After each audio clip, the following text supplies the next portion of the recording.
We're not asking for the moon.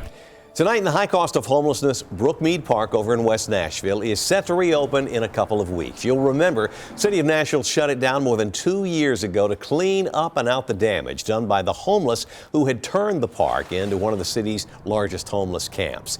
It took about a decade of complaints to get Metro to do anything here, and now community members say they are being ignored again.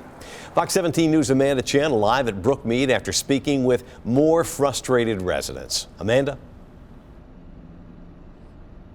Scott, we are just outside of Brookmeade Park here, and you can see behind me the fencing is still up all around the park. But if you take a peek inside, we know it's a little dark for you, but we are trying to light it up. It's very clean inside the park, but you can't see any amenities. It's just an open space, and neighbors tell me they are not happy. 2.5 years ago, this is what you would see when walking inside Brookmeade Park. Fast forward to now, it's cleaned up with no one living in the park. Looks like they've taken 2 years to do much of nothing. But Brookmeade is a few weeks away from reopening, and it's not exactly what folks in West Nashville had in mind. This looks like a penitentiary to me, with boulders, barbed wire, and a gate that only opens if you have a code. What's the plan?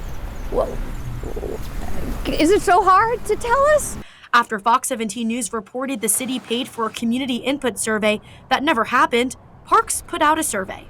The results showed neighbors most wanted paddleboard and kayak access, disc golf, restrooms, and a history trail.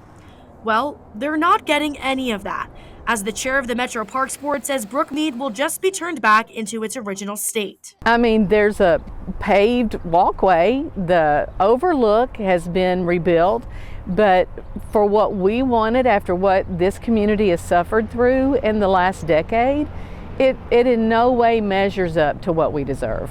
It's a slap in the face for Dee Dee Bird and Tim Tomes, who feel their community is being neglected. We're not asking for the moon.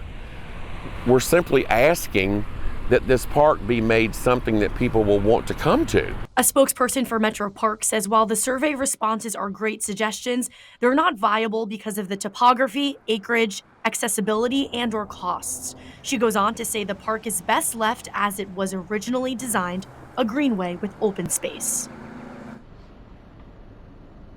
Now, Metro Parks has not given an exact reopening date for Brookmeade Park, but of course, we will keep you updated when we learn the exact date.